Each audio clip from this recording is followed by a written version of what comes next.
शिक्षा का उद्देश्य प्रश्नाकुलता पैदा करना, चरित्र का निर्माण करना, आपकी ज़िंदगी का मकसद क्या है, आप समाज के प्रति आपके दायित्व क्या हैं, प्रकृति के प्रति आपका बोध कैसा है, ये सब चीज़ें अनिवार्य रूप से होनी चाहिए। ज़िंदगी का इकलौता मकसद सीटीसी नहीं होना चाहिए। हाँ, आपको संसाधन चाहिए अपने दैनंदिन जीवन की आवश्यकताओं की पूर्ति के लिए, और आपके जो तमाम ऋण हैं माता के, पिता के, समाज के प्रति, उनसे उऋण होने के लिए। इसलिए मैं चाहता हूँ कि जब मुझे नहीं पता कि टोकूंगा आपको, जी प्लीज, थोड़ा सा इससे हटकर है शिक्षा का उद्देश्य। देखिए, प्रश्नाकुलता आपने कहा पैदा की जानी चाहिए। प्रश्नाकुलता सब में है।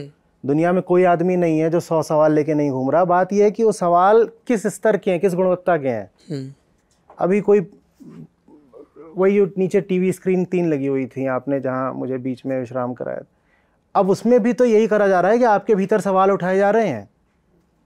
आप कोई वेबसाइट खोल लीजिए न्यूज़ की, हु इज़ हॉट, लोलो और लेबो, ये भी तो एक सवाल ही है। अब ये आप यही तो रहता है कि हाँ, देखें हॉट तस्वीरें, ज़्यादा हॉट कौन है, ये आपके भीतर सवाल ही तो पैदा किया जा रहा है।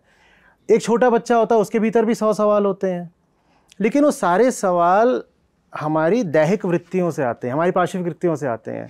किसी भी स्तर का आदमी हो, सवाल तो करता ही रहता है। चोर भी सवाल करता है, किस घर में चोरी करना उचित रहेगा। तो प्रश्नाकुलता पर्याप्त नहीं होती। प्रश्न करने का एक नया केंद्र इंसान में जागृत करना पड़ता है।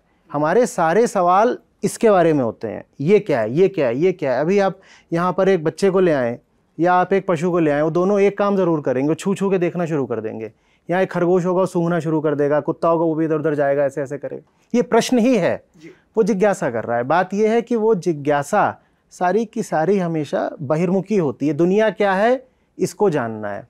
और ये बात थोड़ी विचित्र है, क्योंकि आपको लगता है आप दुनिया में जी रहे हैं, आप दुनिया में नहीं जी रहे होते हैं, दुनिया में बाद में जी रहे होते हैं।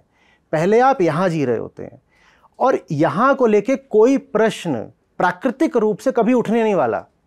तो कुछ प्रश्न जगाए जाते हैं। आप ऐसा भी कह सकते हैं कि कुछ प्रश्न आपके भीतर आरोपित करने ज़रूरी हैं।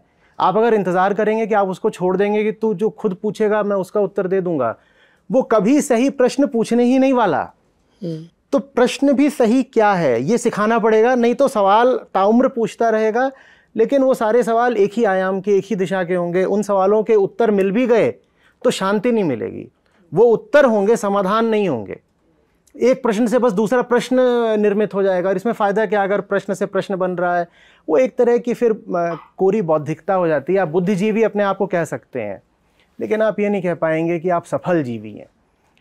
तो वो जो सही सवाल है वो हम पूछते ही नहीं हैं। अध्यात्म का पहला उद्देश्य होता है जी कि हमें सही सवाल पूछना सिखाए।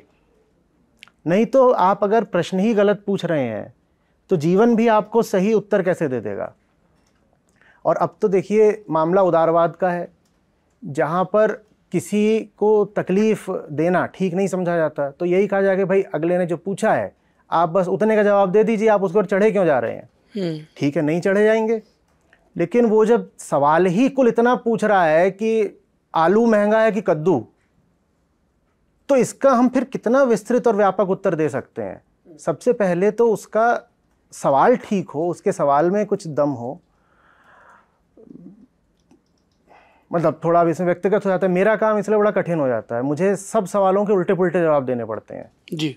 जो नहीं पूछा होता है वो बताना पड़ता है। जो पूछा होता है वो चीज़ ऐसी होती है कि बताओ नहीं बताओ कोई अंतर पड़ना नहीं है। उसको बता भी दिया तो क्या पा जाएंगे। वो पूछ रहा है स्कोर क्या हुआ है, पूछ रहा है शेयर मार्केट आज कितनी उठेगी, वो पूछना चाह रहा है अगले चुनाव में क्या होने वाला है। मैं बताऊं नहीं बताऊं क्या फ़र्क पड़ता है। असली सवाल पूछा नहीं जाएगा, लेकिन फिर भी जवाब तो देना है। तो मुद्दे से भटकना पड़ जाता है कई बार, और वो ठीक है कि आप से वो भी बोल दीजिए जो नहीं पूछा गया है। क्योंकि बात ये नहीं है कि आपको प्रश्न की गरिमा और बातचीत की मर्यादा रखनी है। बात यह है कि आप चाह रहे हो कि कुछ सार्थक हो जाए, कुछ शुभ हो जाए। आप जहाँ पर हो वहाँ पर आपको कुछ भला करके वापस आना है। तो इसलिए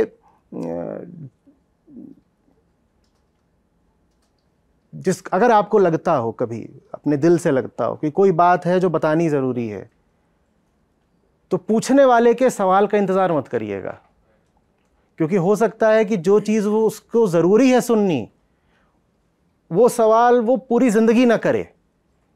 वो सवाल वो पूरी ज़िंदगी ना करे। सही सवाल पूछना कोई हल्की सस्ती बात थोड़ी ही है, वो सवाल आएगा ही नहीं। लेकिन आपके पास अगर कुछ है बताने लायक, आपको अपनी ओर से ईमानदारी से भरोसा है, तो आप बोल दीजिएगा। मैं कुछ कह पा रहा हूँ, कुछ जी बिल्कुल बात कह बन पा रही है।